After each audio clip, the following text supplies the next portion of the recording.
Bonsoir. J'ai l'honneur et le plaisir ce soir de déclarer ouverte la cérémonie de remise du prix Dan David de l'année 2007. Permettez-moi d'appeler pour cela M. Renaud Dondieu de Vabre, ministre de la Culture et de la Communication. Je vais prendre place. Madame Yuli Tamir, ministre israélienne de l'Éducation et de la Culture.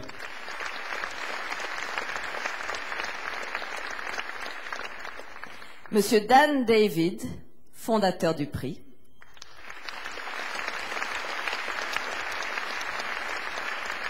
Le professeur Itamar Rabinovitch, président du conseil d'administration du prix Dan David. Monsieur Francis Val, membre du conseil d'administration du prix Dan David.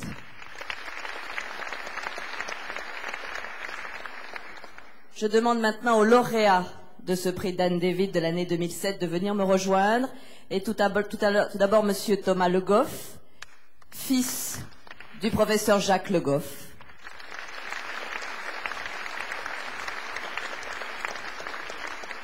Le chef d'orchestre Zubin Mehta, maestro.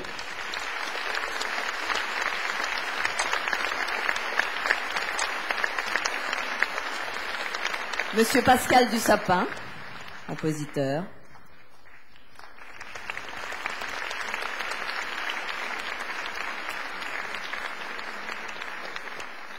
Et les professeurs James Hansen, Sarah Kurtz et Jerry Olson.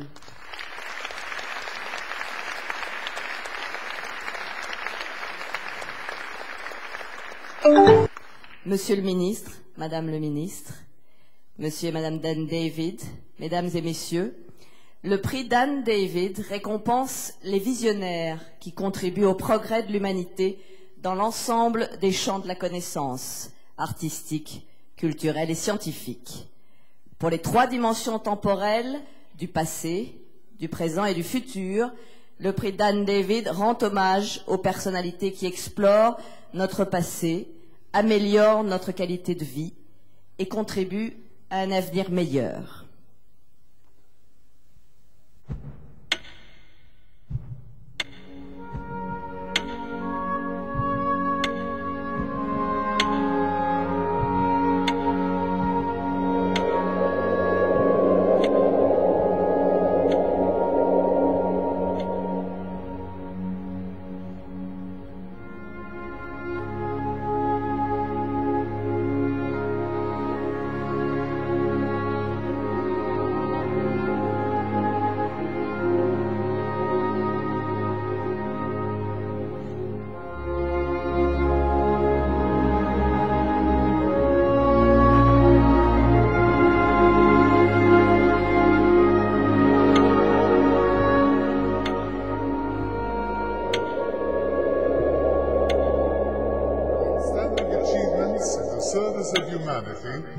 Advancement of the frontiers of knowledge and universal goals of excellence, creativity, humanism and progress is awarded for the... Founded in 2002, the Dan David Prize is an international enterprise endowed by the Dan David Foundation and headquartered at Tel Aviv University.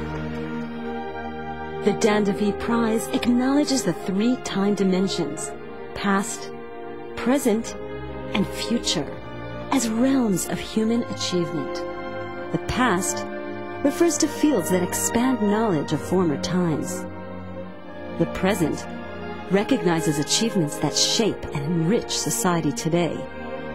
And the future focuses on breakthroughs that hold great promise for improvement of our world. Each year, the International Board chooses to recognize a different field within each time dimension. Our laureates continue to represent the foremost achievements that humanity reaches in understanding our past, in building our present, in dreaming our future.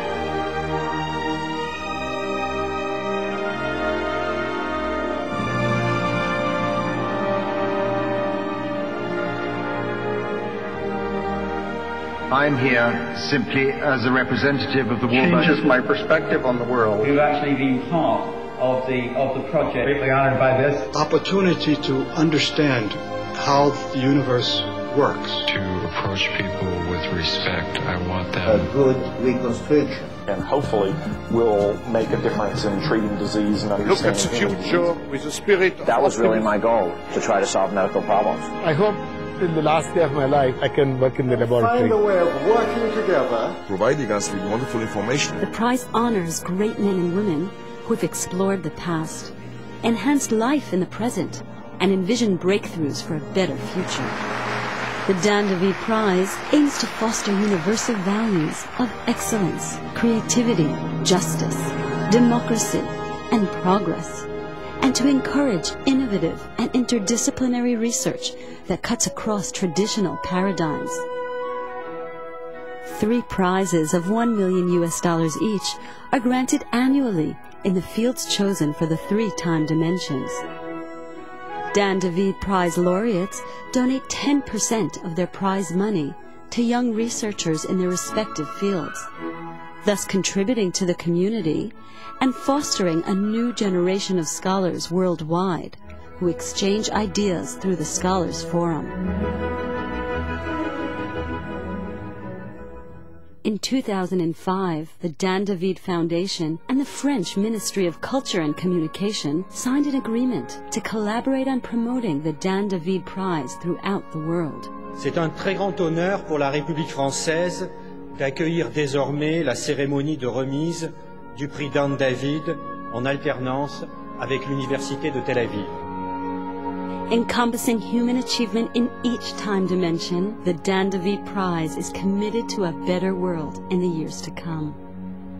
It is our shared past that will inspire what is to come. Bringing together people from different backgrounds, with different interests, that share one thing passionately, to make this a better world. The strong message of this prize is that life and freedom are the pillars of the common civilization of men.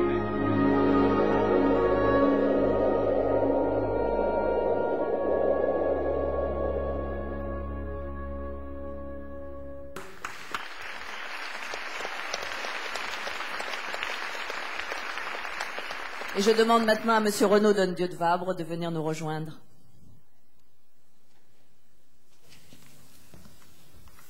Cher Dan David, Madame la Ministre, Messieurs les Présidents, Messieurs les Ambassadeurs, Excellences, Mesdames, Messieurs, chers amis, je suis très heureux et fier de vous accueillir ce soir à l'Opéra national de Paris, haut lieu de patrimoine et de création.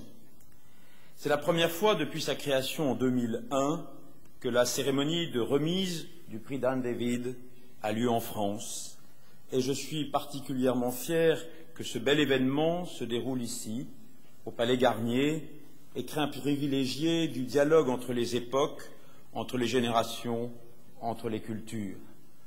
Nous vous avons offert ce soir ce qu'il y a de plus beau dans le cœur des Français, c'est le défilé de l'ensemble de l'école de danse et de l'ensemble du corps de ballet.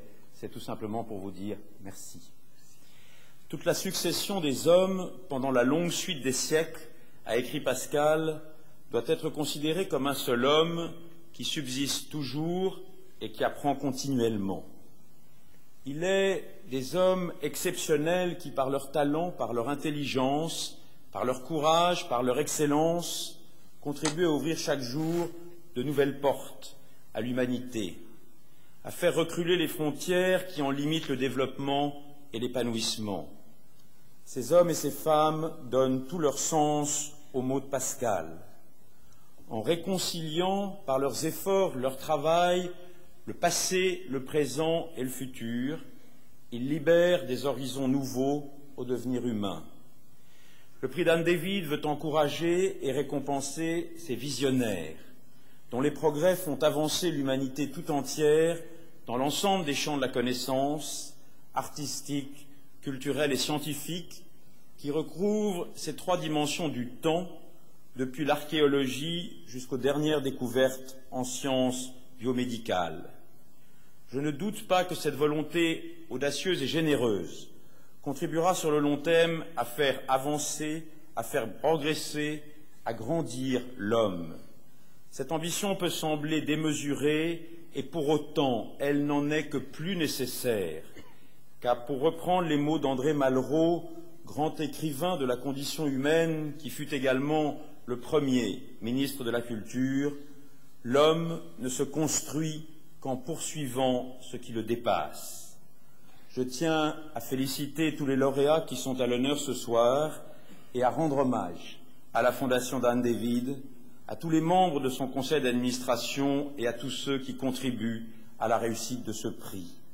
Je veux les remercier très chaleureusement en mon nom et en votre nom à tous pour le travail exemplaire qu'ils accomplissent au service de l'art, de la science, de la culture, de la connaissance pour construire un monde meilleur.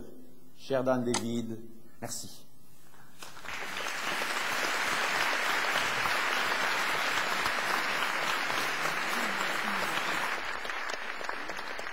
Merci, Monsieur le Ministre. Et j'invite maintenant Monsieur Dan David, le fondateur du prix Dan David, à prendre la parole. Puis-je dire, après ces belles paroles de Monsieur le Ministre, seulement répéter que je suis particulièrement ému et heureux que nous retrouvions tous ici, dans ce temple magique de la musique, ce monument à la culture, dont l'histoire remonte bien au-delà des 132 ans de l'inauguration du Palais Garnier. L'Académie royale de musique a été déjà fondée en 1669 par Louis XIV. Nous célébrons donc la musique et l'histoire dans cet endroit où histoire et musique se rejoignent. Nous assistons ce soir à la 6e cérémonie de remise des prix Dan David, mais à la première à Paris, aboutissement d'un accord de collaboration avec le gouvernement français et plus particulièrement avec le ministère de la Culture et de la Communication. Je tiens ici à exprimer ma profonde reconnaissance à son ministre, qui dès le premier instant a compris tous les enjeux de ce prix, mais pas seulement les enjeux de ce prix, tous les enjeux culturels qui sont possibles, et seulement ce qu'on vient d'apprendre, Dubaï, le Louvre, New York, le monde entier, le rayonnement de la culture française. Et je suis tellement heureux que nous soyons associés à tous ces projets, à toutes ces initiatives du ministère et de Monsieur le ministre de la Culture et Communication. Comme Joséphine Baker l'a admirablement chanté, j'ai également deux amours, l'histoire et la France. Et les deux trouvent une parfaite symbiose ce soir à travers cette cérémonie. Dans ma famille de culture francophone, mes héros, au cours de mon enfance et de mon adolescence, furent français. Les épopées napoléoniennes, la bataille d'Austerlitz, les vers de Victor Hugo, 1811, me remplissaient l'esprit, peuplaient mes rêves.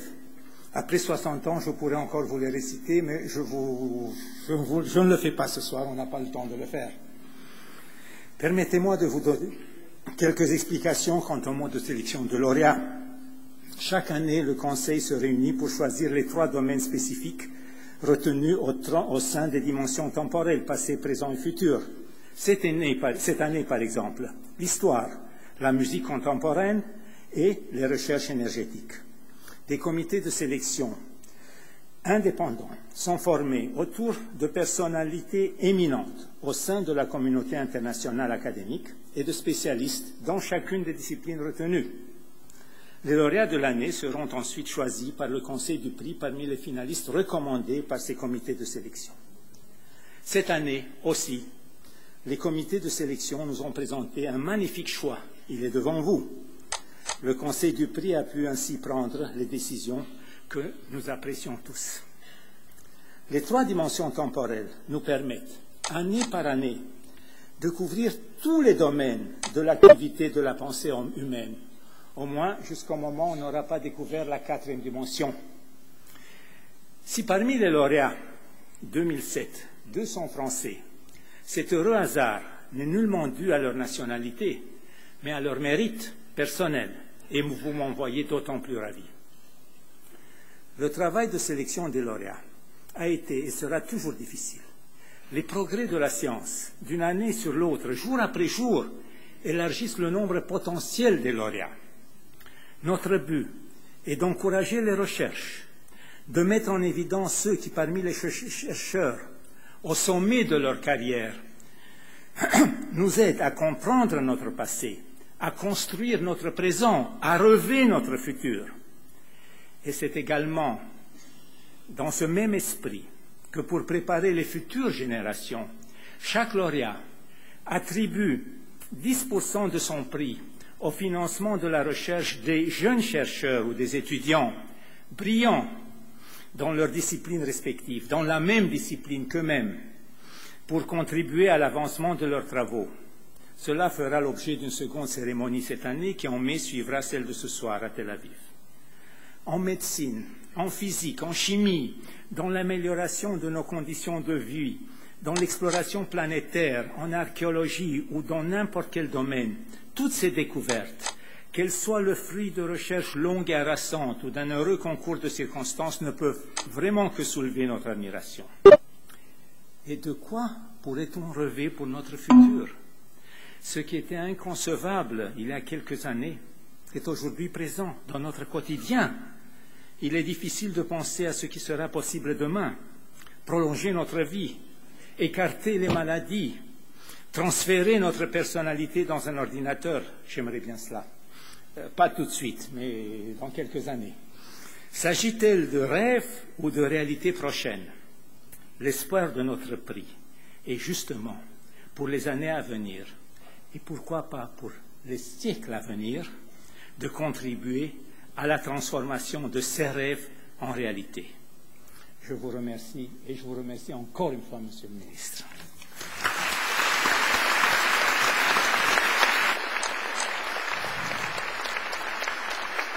Merci beaucoup, Monsieur Dan David. J'ai l'honneur de demander au professeur Itamar Rabinovitch, président du conseil d'administration du prix Dan David, de nous rejoindre. Je crois qu'il va inviter Madame Yuli Tamir à venir aussi à ses côtés, ministre israélienne de l'Éducation et de la Culture.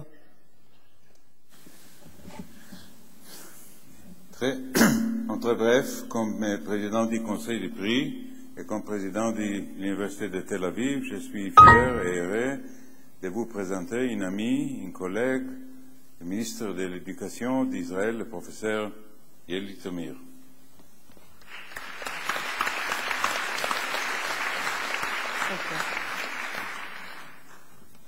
The Honorable Minister of Culture and Communication, Mr. Dan David and his wife, Mr. Itamar Rabinovitch, President of Tel Aviv University, and it's a pleasure for me to thank you, Mr. Dan David, for making Tel Aviv University your home in Israel.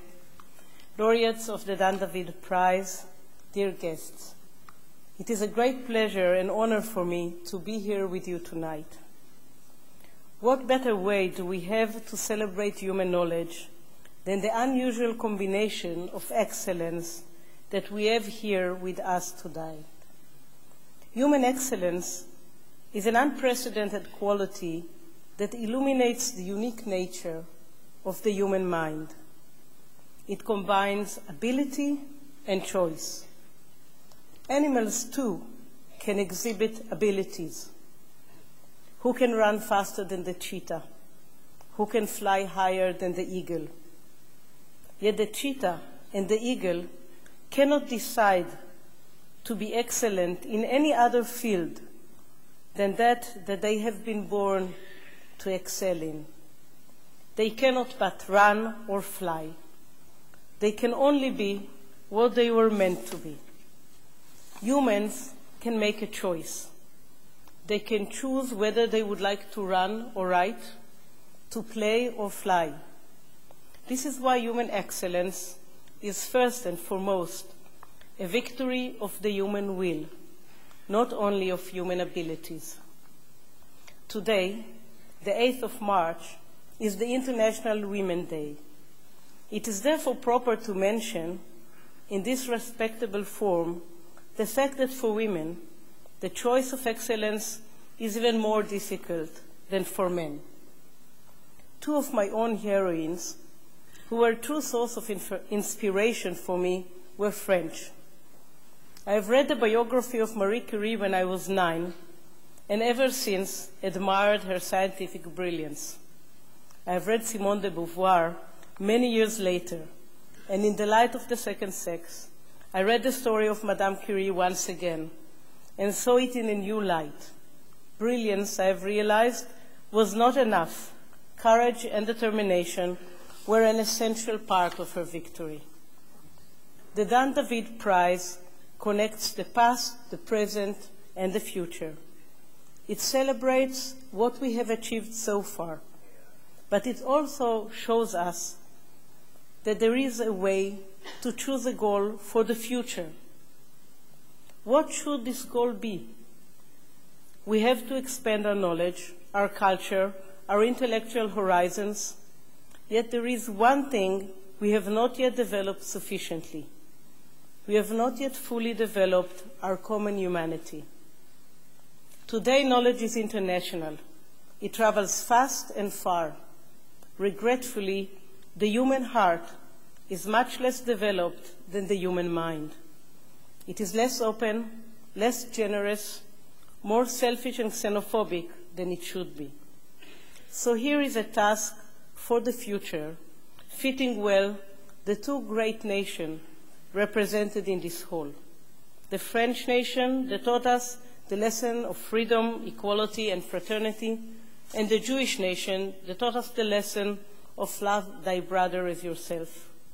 The two must unite forces and set a task of human excellence that is exhibited not only in the laboratory, the library, or the concert hall, but in the street, the home, and the school, in the public and the private sphere. Excellence that will make this world a better place for all human beings. Thank you very much.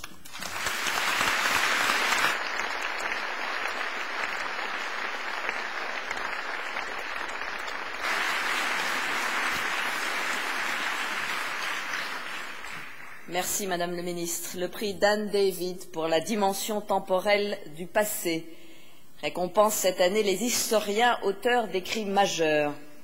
Le Comité international de sélection, présidé par le professeur Bernard Beilin de l'Université d'Harvard, a décidé de décerner ce prix au professeur Jacques Le Goff.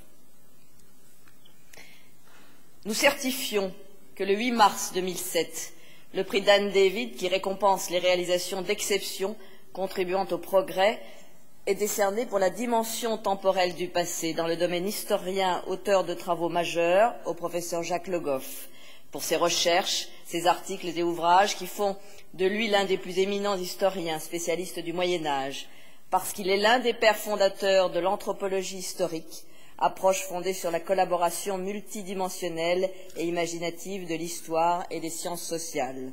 Également pour ses travaux sur des périodes reculées, entrepris tout en gardant un regard attentif et constant sur les grands questionnements contemporains. Et enfin pour son érudition, son imagination et ses engagements professionnels et civiques.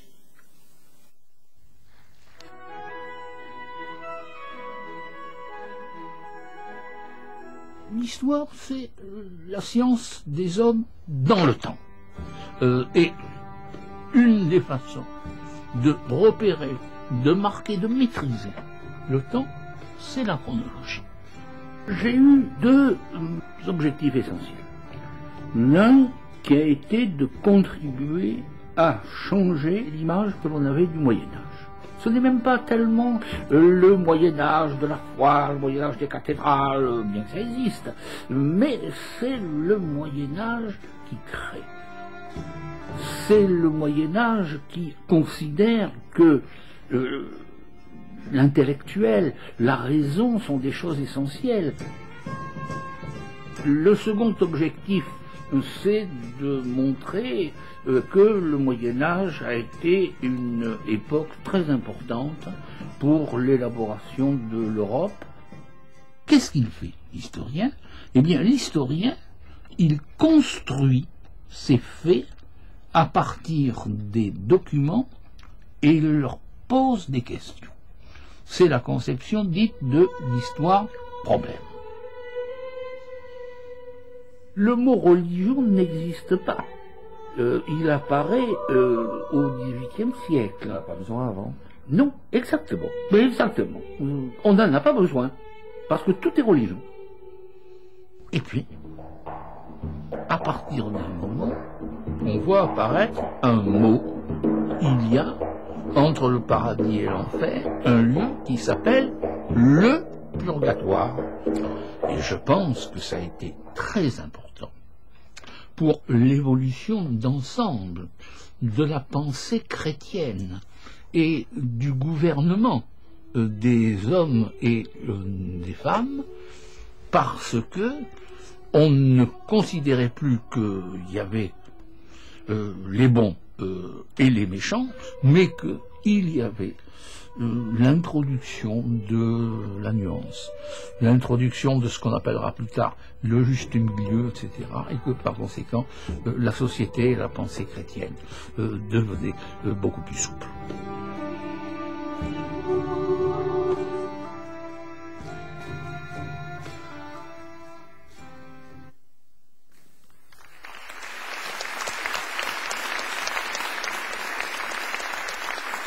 Et j'ai l'honneur d'inviter M. Thomas Le Goff, fils de Jacques Le Goff, à recevoir le prix au nom de son père.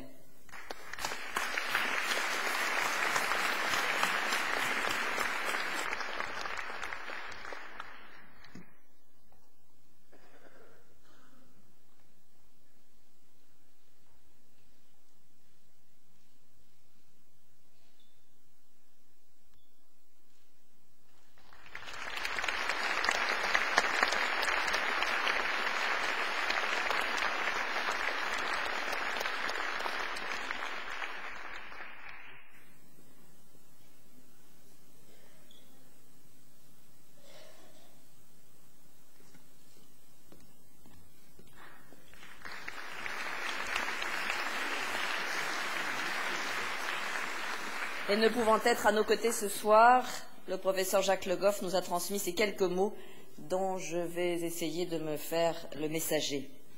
C'est pour moi un grand honneur, inattendu, que l'attribution du prix Dan David. Et je remercie de tout cœur le jury qui m'a distingué parmi d'autres personnes, au moins aussi dignes que moi, d'être ainsi honorée.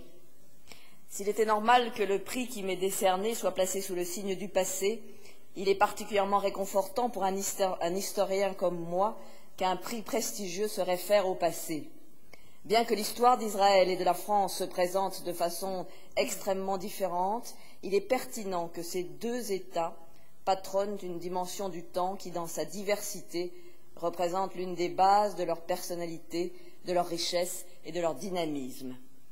À l'époque actuelle de la mondialisation, les préoccupations économiques sans profondeur historique tendent à prendre le pas sur les traditions et sur le tremplin que le passé représente pour les peuples et pour les nations. Loin d'être, comme certains l'ont prétendu, une pensée paralysante, l'histoire anime et explique une évolution. Elle est tradition, mais aussi changement. L'histoire entretient des relations étroites et complexes avec la mémoire. Il n'y a pas d'histoire sans mémoire.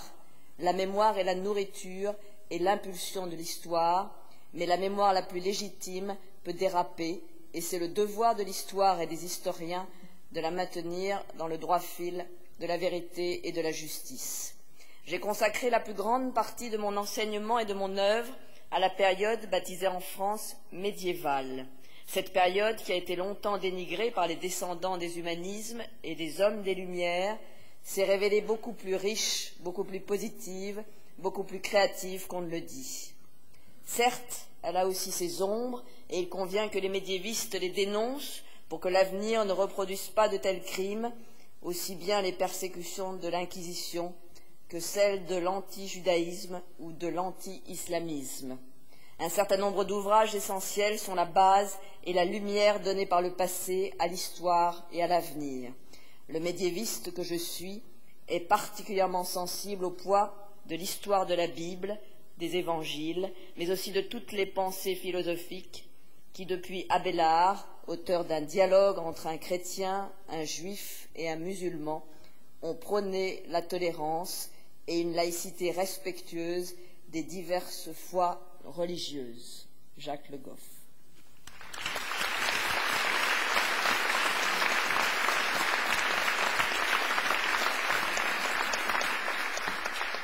Le prix Dan David pour la dimension temporelle du présent met cette année à l'honneur la musique contemporaine.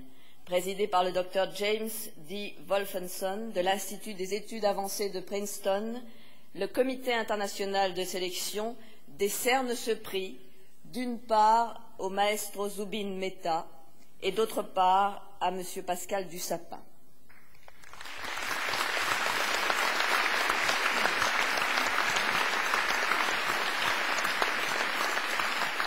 Nous certifions que le 8 mars 2007, le prix Dan David, qui récompense les réalisations d'exception contribuant au progrès, est décerné pour la dimension temporelle du présent dans le domaine de la musique contemporaine au maestro Zubin Mehta.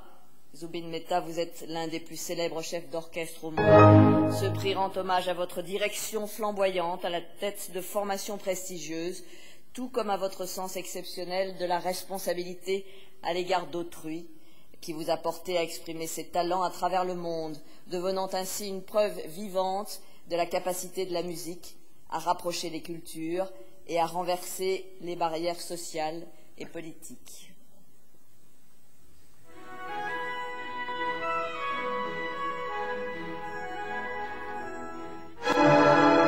I cannot imagine the world without music.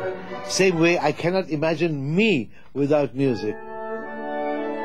Zubin Mehta sprinkles magic, passion, and love through the crevices of the world by sharing his music and taking a stand to make a difference. We played our best. The musicians were in completely top form. There's a great expectation, there's tension, because we rehearsed also before very well. Since he was a young man, Zubin has been performing around the world. Through the language of music, he draws the world closer.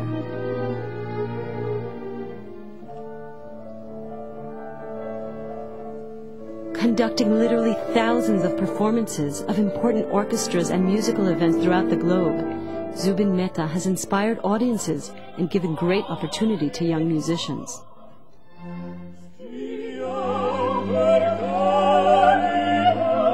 So they are my children, my musical children. And therefore, I feel very attached. I love it. It's not a job. It's a permanent vacation. He has taught us how music crosses cultural gaps, men's hearts, and brings light to places that are hurting. His greatest gift to us is showing us how music can make the world a better place. You fill my heart with your great music for so many years. In 10 years, when will you be? Ich weiß nicht. But I will not have retired, this I promise.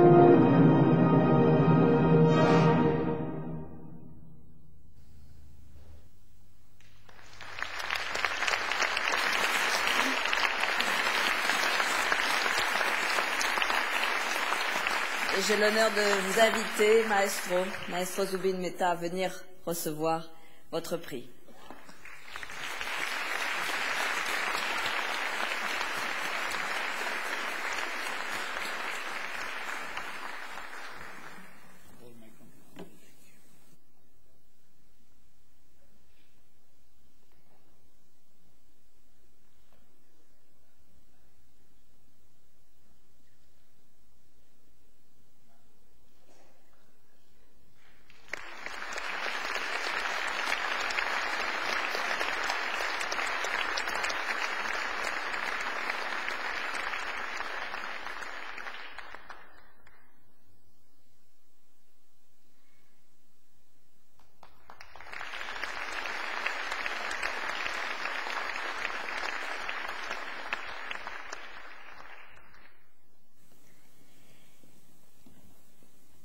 Pascal Dussapin, le prix Dan David 2007 pour la dimension temporelle du présent dédié à la musique contemporaine vous est remis ce soir. Nous certifions que le 8 mars 2007, le prix Dan David, qui récompense les réalisations d'exception contribuant au progrès, est décerné pour la dimension temporelle du présent dans le domaine de la musique contemporaine à M. Pascal Dussapin pour les remarquables opéras compositions pour orchestre et musique de chambre dont vous êtes l'auteur et qui sont interprétées partout dans le monde. Également pour les liens que vous avez créés entre ces sources d'inspiration, combinant les diverses expressions de créativité des arts musicaux et visuels modernes, musique classique occidentale, jazz, diverses traditions musicales et arts contemporains. Enfin, pour vos prises de position relatives à la musique contemporaine, qui, de votre point de vue, ne doit pas être réservée à des cercles fermés, mais s'ouvrir résolument à toutes les influences.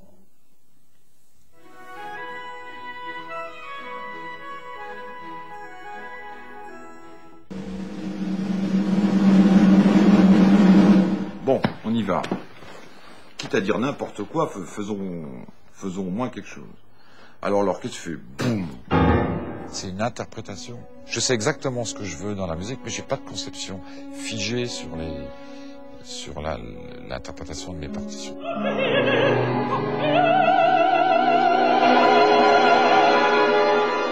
Moi, j'aime bien que la musique parle.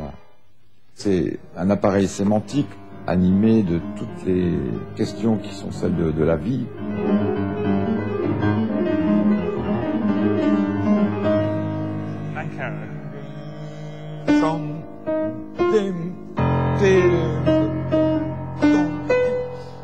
Je crée, moi, des zones de décompression, des zones de faiblesse. Hein. Des zones où les choses sont moins sûres harmoniquement, rythmiquement. Alors tout ça crée de l'intensité, de l'émotion, tout ça crée du lyrisme, en fait. Prenons dans la musique la question du concerto. Qu'est-ce que c'est un concerto? Des gens, c'est une personne qui joue d'un instrument, et puis derrière, il y a un gros orchestre. Et tout ça, c'est la lutte, quoi. C'est-à-dire, tout ça, c'est une machine sociale qui va vers le soliste. Voilà, c'est un problème philosophique de relation entre l'individu et la société. Ouais, mais le piano doit être enrobé comme ça par l'orchestre. Hein. Il faut qu'il sorte.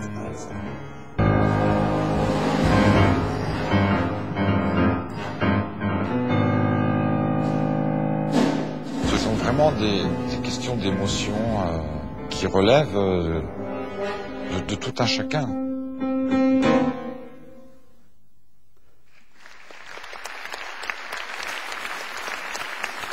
Alors j'invite Monsieur Pascal Dussapin à venir recevoir son prix.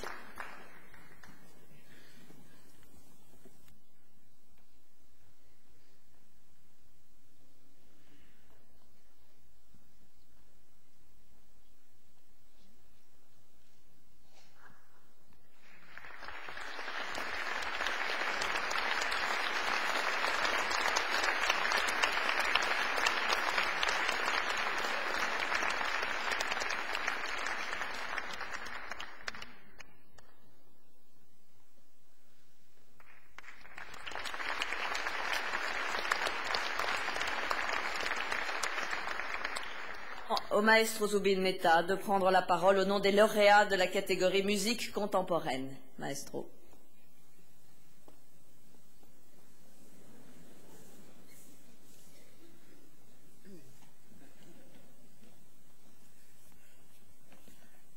Mesdames et messieurs, quel honneur. Même pour moi, ici sur la scène de l'Opéra de Paris, dont j'ai dirigé il y a 20 ans, Traviata là-bas, et je vais surtout saluer mes collègues de l'orchestre qui ont joué pendant 20 minutes la musique de Berlioz. Et je veux vraiment remercier M. Dan David pour la vision qu'il a eue, inventer le prix complètement exceptionnel. Les dimensions qu'on a, c'est une éducation pour moi ce soir ici. Vraiment. Parce que les simples musiciens, qu'est-ce qu'on fait? On ne fait pas jamais assez pour le futur, jamais assez pour la paix. Et le gouvernement ne nous utilise pas aussi. La musique peut être tellement une force de nature. Je vais parler un peu en anglais aussi parce que mon français est désastreux. No, no.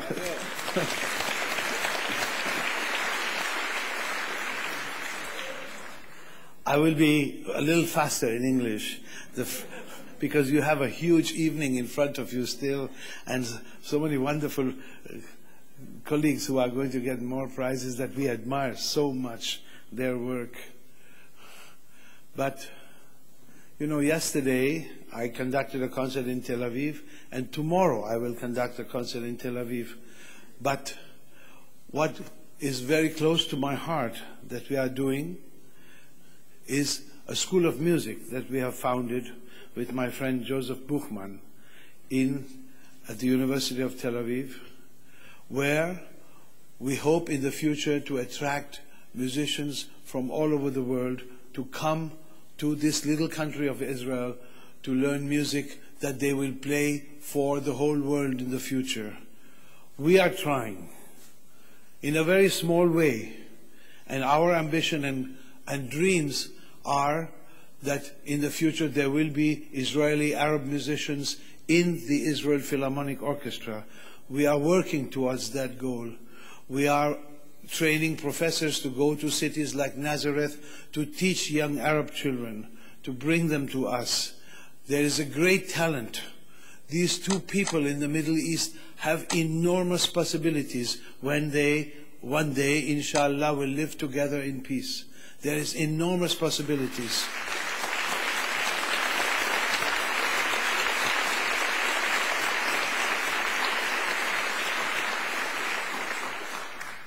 We go all over the world. We try to bring people together. In a small way, in Israel, we give concerts where Arabs and Jews are sitting together, like last summer, the Beethoven's Ninth Symphony, this enormous, majestic temple of music where two people who are basically in a crisis situation hear Beethoven together, stand up and are shaking hands. So at least for that 1.5 hours, there is peace amongst them. And this multiplied 1,000 times all over the world will make a difference. And that's where the music can be a force of bringing people together, bringing people in my country, in India, that we can bring Pakistanis and Indians together, and in Korea bring them together. Music can do that. They will not change history, but they will bring people together to smile at each other. And this is a good start, ladies and gentlemen. This we try in a very small way, and we, as I said before, il faut demander les gouvernements du monde d'utiliser les musiciens de faire cette mission. Okay.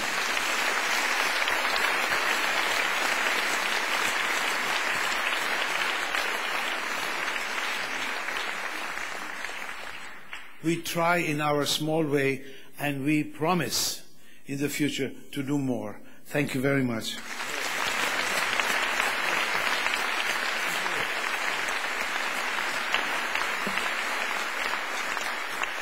Merci, Maestro. Le prix Dan David 2007 de la dimension temporelle du futur est dédié à la promotion des sources d'énergie renouvelables. Présidé par le professeur Sherwood Rowland de l'Université de Californie à Irvine, le Comité international de sélection des candidats décerne le prix au Dr James Hansen et au Dr Sarah Kurtz et Jerry Olson.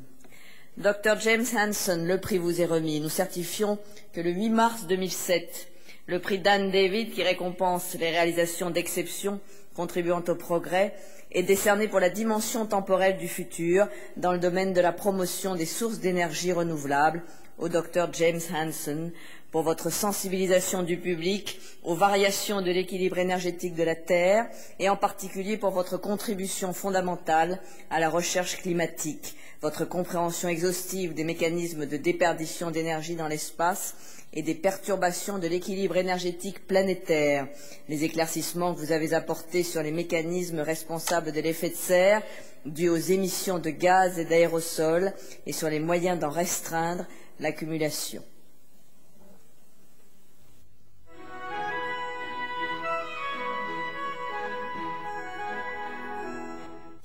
He warned us more than 25 years ago that human activity was changing the Earth's climate. I say what I believe. I think we have less than a decade to avoid passing what I call point of no return.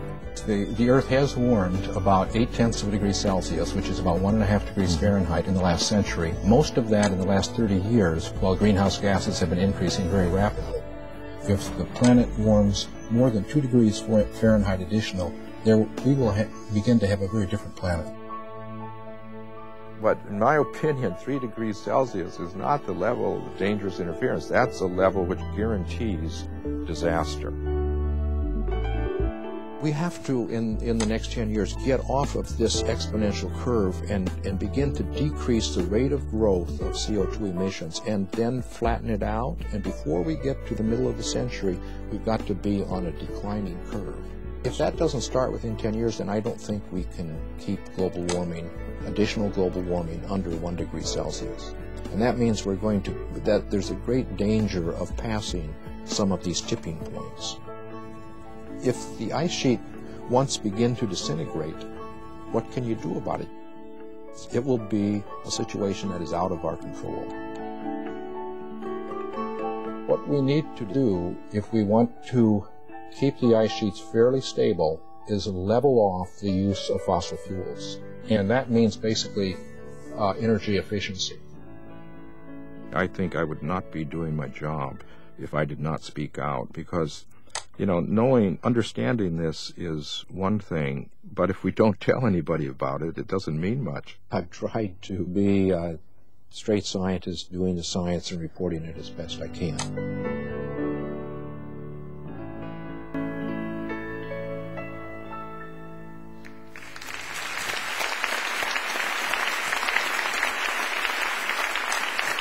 Et j'ai l'honneur d'inviter le Dr James Hansen à venir recevoir son prix.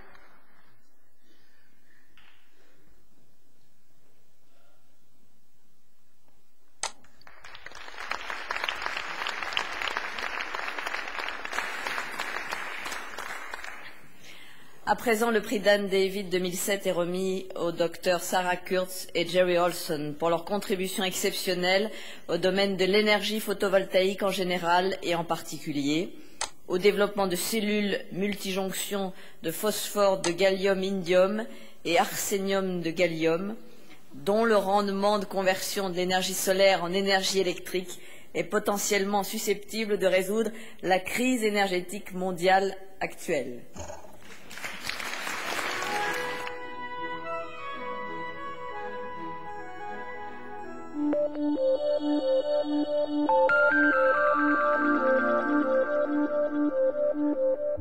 We basically invent, and develop and study solar cells.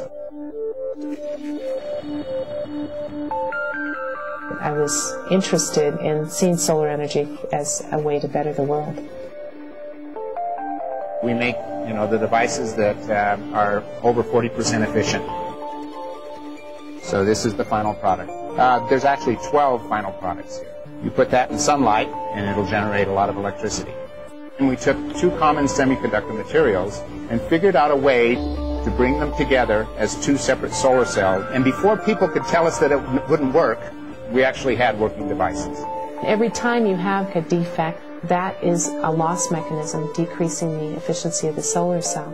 So what Jerry did was to figure out that if he used gallium indium phosphide and gallium arsenide together, he could have them be the same size structure with no defects. And that really was the key of the manufacturability. There are approximately 500 satellites up in space right now that are powered by this solar cell. And of course the two Mars rovers on the surface of Mars that are also powered by the device. It's fun to see our cells up there running around on Mars. It was a really big thing for my mom. Boy, she just... But you would take this lens and you would put it above the solar cell and focus the sunlight onto the device. So now, all of the sunlight falling on this lens gets focused down to a much smaller point. What that means is that you don't need a device this big in order to collect the light. You only need a device this big. And there are many, many implications of that. You'll end up with much higher efficiency and much lower cost. Hopefully someday will contribute to the energy problems and the global climate change. The price of oil is going to continue to go up. The cost of solar is going to continue to go down. It's very clear that eventually the world will need to rely on solar power. So the next step is even more efficient solar cells that hopefully someday will, allow us to, generate basically unlimited amounts of energy from the sun.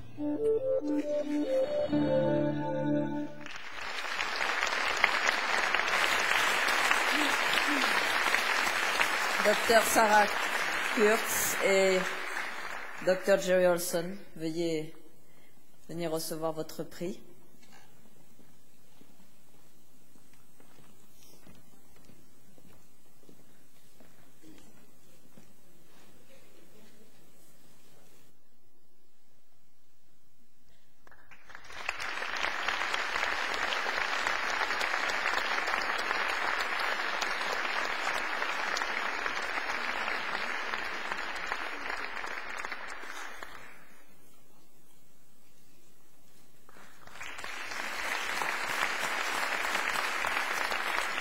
Et le docteur Jerry Olson. Il faut le retourner. Alors les mêmes.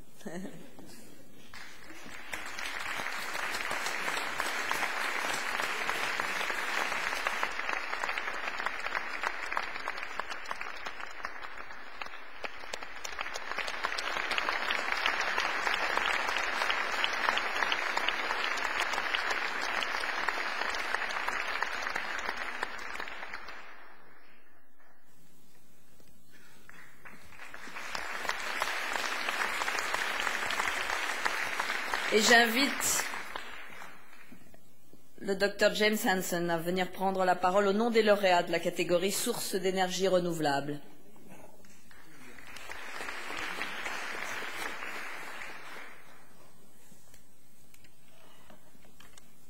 I'd like to thank Dan David for this opportunity to discuss and bring attention to the threat to the planet. The threat to creation that's posed by human-made climate change. And I'd like to note the wisdom of the Dan David Prize Board in drawing attention at the same time to the potential of clean, renewable energy. The co-recipients, Sarah Kurtz and Jerry Olson, their innovative work improving the efficiency of abundant natural solar power helps us to achieve a brighter future for humanity, even as we pursue our quest for energy. The Earth's history carries a rich bounty of information about how our planet responds to climate forcings. Climate changes slowly at first, as the Earth has great inertia. But this inertia is a mixed blessing. If climate change reaches a crescendo, change can achieve a momentum out of our control with great dangers for humans and other creatures. Scientists have a natural reticence. We must be skeptical and test conclusions. Yet we must speak clearly when we have information. And 1/4 of the carbon dioxide that we put in the air by burning fossil fuels stays there forever, more than 500 years. So we cannot burn all of the fossil fuels without destroying the planet that we know. Civilization developed in a time of stable climate and stable sea level. Earth was warm enough to keep ice sheets off North America and Europe, but cool enough to keep for ice to stay on Greenland and Antarctica. Burning all fossil fuels assuredly will cause cataclysms on West Antarctica and Greenland. Large sea level rise, shifting of climatic zones, and extermination of many of our fellow creatures on Earth. Prompt, sensible actions are needed to avoid passing the tipping point at which inertia carries us to disasters. We must phase in improved energy efficiencies, renewable energies, and energies that do not release atmospheric pollution. We must be on a different energy path within a decade. The problem is lack of political leadership. We must break the grip of special interests on our government, special interests who deny science facts for short-term gain.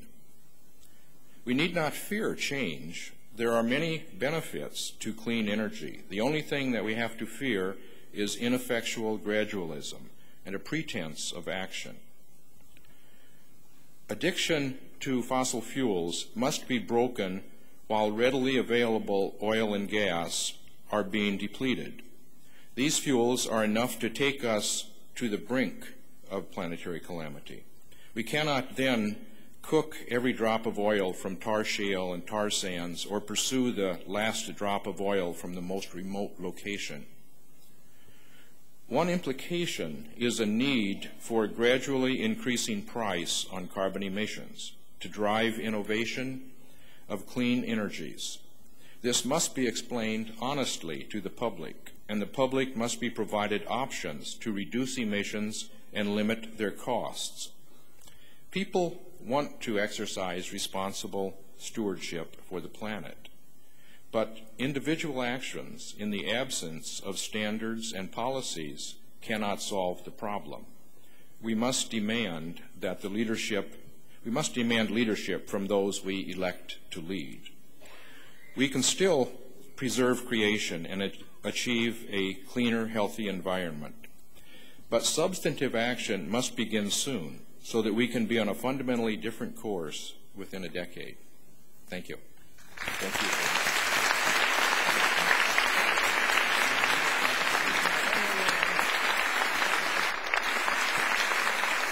Merci.